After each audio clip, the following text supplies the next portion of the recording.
masyarakat atau yang tinggal di lingkungan Halo? tersebut? Halo, putus. Halo. Halo?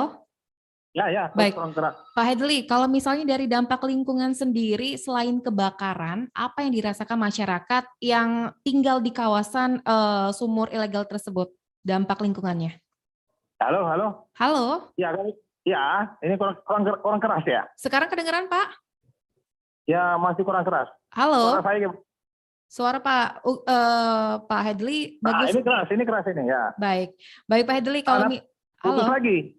Putus ya. Baik, nanti kita coba untuk menghubungi kembali Pak Henly Ugihan yang untuk pagi hari ini. Dan kami juga menerima telepon. Silakan yang ingin bergabung di line telepon kami di 0711 369977 atau juga di WhatsApp kami di 0821 7927 9090. Nanti kami coba untuk hubungi kembali. Ada pengamat lingkungan Sumatera Selatan Bapak Insinyur Haji Hedli Ugihan MSI. Kita kembali ke Bu Sari. Bu Sari, kalau misalnya banyak juga seperti Kapolda juga akan memberikan seperti lowongan kerjaan atau pekerjaan nih untuk para pengebor itu seperti apa nih? Dalam hal ini mungkin akan dipekerjakan dikomunikasikan dengan perusahaan-perusahaan di setempat dan diberikan edukasi kepada mereka yang mungkin bisa ikut bekerja bersama perusahaan yang di sekitar daerah mereka, Bapak. Iya. Berarti akan dibukanya lowongan gitu, diedukasi gitu. Diedukasi terlebih dahulu bagaimana kemampuan dari mereka, kemudian disesuaikan dengan apa menjadi skill dari mereka masing-masing. Baik, Ibu Sari, kita sudah terhubung kembali bersama Pak Hendli. Pak Hendli baik, bisa didengar Pak Hendli? Halo.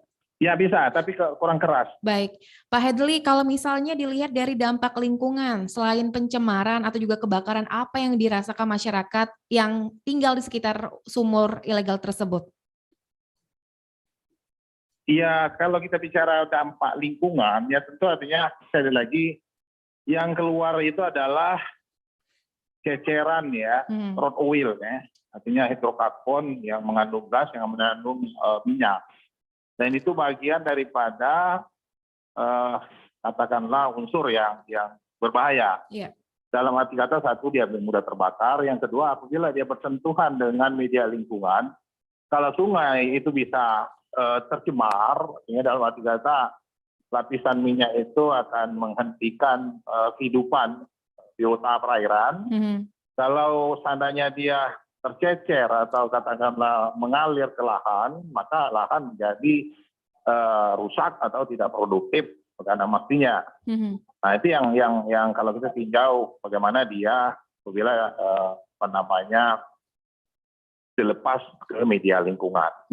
Baik. Yang tadi yang sangat berbahaya sebenarnya adalah apabila dia kena petik api pasti terbakar dan habis tentunya. Tidak ada, kalau sudah terbakar minyak ataupun gasnya menunggas itu akan habis. Kita itu akan habis sampai kita sudah mengalami juga kan di beberapa tempat sampai sekarang belum bisa dipadamkan itu. Betul. Akibat katakanlah tidak terkendali ya saya katakan tadi, karena kalau mau ngambil minyak itu ya harus dengan teknologi yang tinggi, teknologi yang menjamin keselamatan, teknologi yang katakanlah risikonya bisa dikendalikan. Kalau tidak itu tadi sangat riskan. Ya, tapi jangan lupa karena itu juga adalah sumber ekonomi yang sangat potensi, sumber ekonomi yang sangat menjanjikan tentunya bagi masyarakat. Baik. Yang kita kenal ya sekarang katakanlah adalah logging ya, ilegal. Kita katakan ilegal itu yang tidak sah sebenarnya kan. Tapi itu artinya bagian dari tuntutan barangkali masyarakat sekitar. Jangan lupa juga disinyalir illegal logging itu tidak hanya dilakukan oleh masyarakat. Masyarakat barangkali ya terbatas ya. Di belakang itu ada juga yang pemodal yang katakanlah memiliki teknologi, memiliki modal untuk mengeksploitasi secara ilegal tadi. Baik. Demikian saya kira. Baik, Pak Hendli, kalau dilihat sendiri kalau untuk di Sumatera Selatan, kalau pantauan sejauh ini kan paling banyak sumur ilegal itu ada di Muba. Apakah di kawasan daerah Sumatera Selatan lainnya ada? Ya, sebagian besar di wilayah Sumatera Selatan itu banyak sekali sumur-sumur ilegal. Yang dikatakan itu ada dua ya, jangan lupa. Ya. Sumur-sumur itu adalah sumur peninggalan ya, peninggalan yang sudah tidak dieksplorasi, tidak dieksploitasi. Itu sumur-sumur yang bisa terjadi pada saat zaman Belanda itu sudah terjadi sumur ditinggalkan. Adanya rembesan minyak dan gas. Ada juga yang memang sengaja dibor di dalam apa namanya teknologi yang setengah canggih itu tadi. Artinya yang memang apa namanya sengaja itu kan. Tetapi memang umumnya itu adalah sisa-sisa sumur-sumur tua yang katakanlah dimanfaatkan dalam tanda kutip ya kita katakan tetap ilegal. Sekali lagi dari awal pembicaraan tadi kalau saya sepakat bahwa itu mengatakan ilegal, ya siapa yang harus menegakkan hukumnya gitu kan? Namanya ilegal. Kan begitu. Saya mengatakan kadang-kadang dulu orang-orang lingkungan ya belum bisa masuk karena itu belum itu ilegal tuh urusan aparat penegak hukum sebenarnya. Saya terpaksakan mengatakan begitu. Itu urusan aparat hukum karena dikatakan kita memberikan kata ilegal. Gitu. Baik, apa yang harus dilakukan oleh pemerintah ataupun pihak-pihak terkait agar yang namanya ilegal pengeboran minyak secara ilegal ini agar tidak terjadi kembali nih Pak Henly? Ya tadi, artinya kan sekali lagi ya, memang tidak sesederhana yang saya bilang tadi. Pertama artinya itu adalah mengeksploitasi sumber ekonomi. Ya, tentu artinya masyarakat itu adalah untuk katakanlah mata pencaharian. Nah, pertanyaan kita apakah mata pencaharian itu bisa ditransferkan ke dalam bentuk lain, misalnya dalam bentuk misalnya pertanian, perkebunan khususnya. Juga kita harus amati masyarakat mana yang melakukan ilegal itu, apakah masyarakat lokal atau masyarakat pendatang. Itu yang pertama. Yang kedua, kalau sudah terjadi, saya katakan tadi, artinya terjadinya pencurian ilegal tadi, ya sudah di sanksi hukum dengan main. Tidak peduli di belakang itu ada siapa. Karena sekali lagi kita mungkin tutup mata kita selama ini, memang di belakang layar itu ada yang main gitu, ada yang memang membackingi.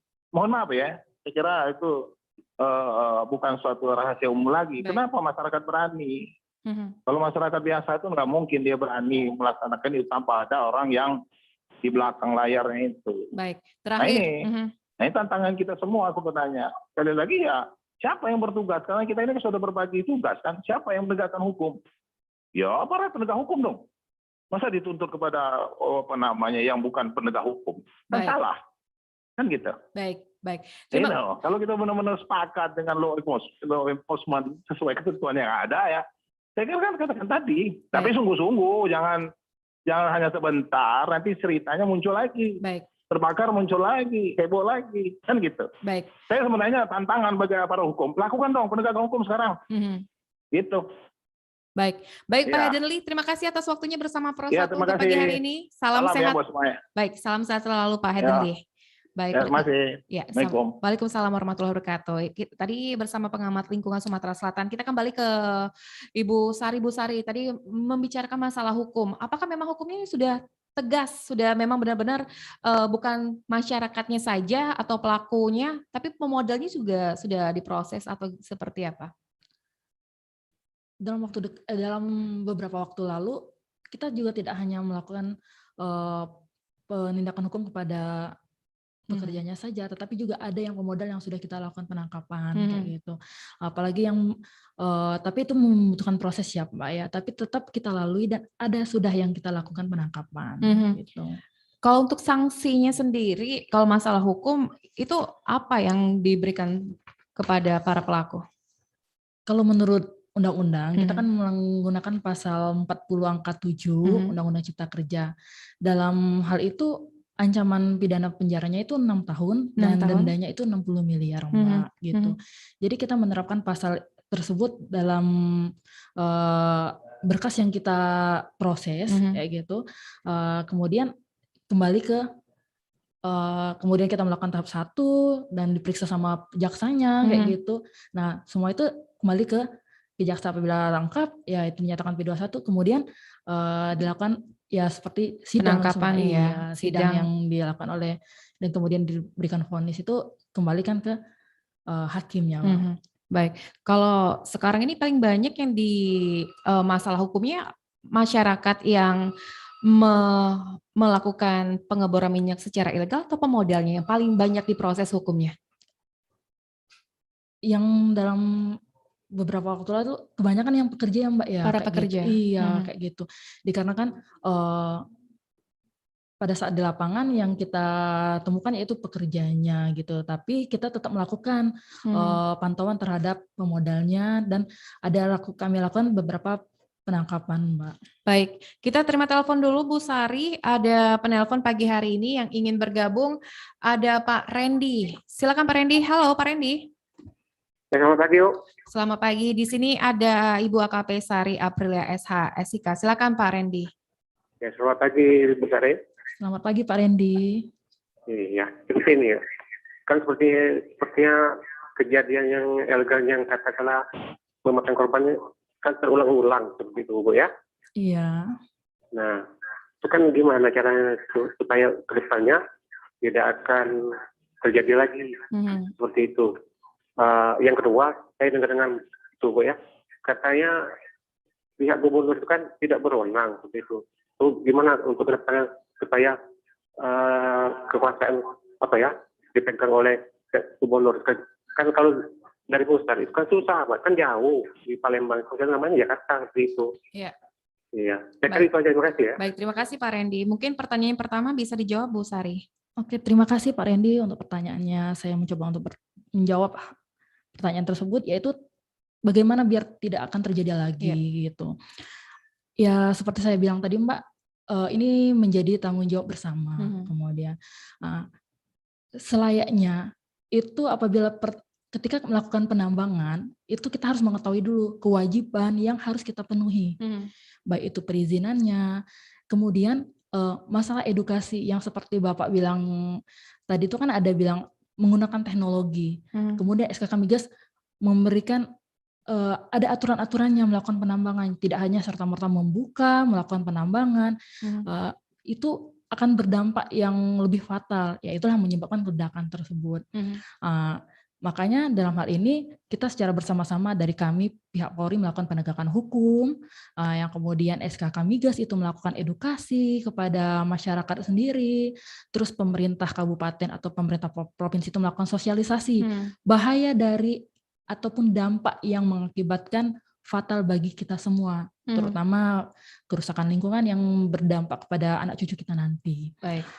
Terus yang kedua saya mencoba menjawab silakan. mengenai kewenangan gubernur, Mbak. Seperti yang saya katakan tadi, kita sudah melakukan forum group discussion yang dilakukan beberapa waktu lalu, yang itu tidak hanya dari Provinsi Sumsel, tetapi kita langsung mendatangkan dari Bapak Kapolda, itu mengundang dari Dirjen Migas yang memiliki kewenangan dari pusat mengenai illegal drilling tersebut. Dari situlah kita mendengarkan, kita menampung apa yang diperlukan dari pemerintah daerah tersebut, baik itu pemerintah provinsi ataupun kabupaten yang pada umumnya mengeluhkan mengenai kewenangan itu kembali ke pusat, yang membuat dari kita sendiri Provinsi Sumsel tersebut terhambat jadinya gitu. Oleh karena itulah mereka mendengarkan dari Dirjen Migas dan menginventarisir apa aja yang menjadi keluhan dari provinsi. Kemudian akan disampaikan ke pusat, karena ada yang permen yang Bapak Anggono bilang itu Permen 1 nomor 2008 tentang ISDM itu, disitulah akan dilakukan revisi dari permen itu. Hasilnya ya kita tunggu nanti. Apakah yang kita inventarisir yang menjadi masalah kita di sini, hambatan kita di sini, akankah dicantumkan dalam permen tersebut. Baik. Ini karena lintas waktunya juga sudah mendekati pukul 9, Bu Sari, mungkin harapannya dari Bu Sari selaku Kanit 2 Subdit 4 Reskrim Sus Polda Sumatera Selatan ini agar tidak terjadi terulang kembali untuk pengeboran minyak secara ilegal. Silakan Bu Sari. Oke, terima kasih Mbak Della. Harapan kami besar banget untuk kita bersama-sama melakukan penentasan terhadap illegal drilling tersebut kayak gitu.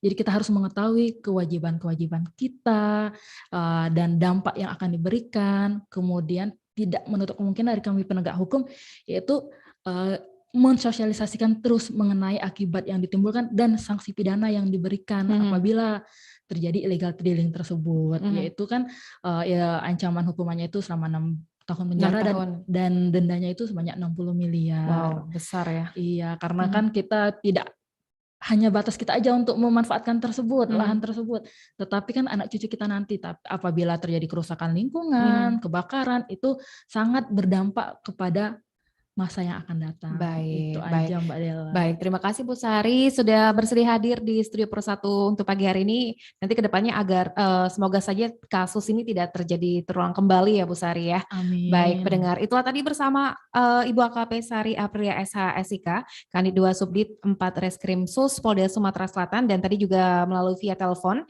ada Bapak Anggono Mahendrawan, Kepala Perwakilan SKK Migas Sumbaksel, dan ada juga pengamat lingkungan Sumatera Selatan Bapak Insinyur Haji Hadenli Ugihan MSI.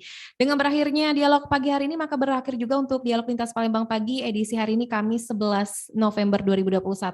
Kami mengucapkan terima kasih untuk partisipasi Anda yang sudah bergabung bersama kami untuk pagi hari ini. Tetaplah bersama kami, setelah ini ada di Lintas Sumatera.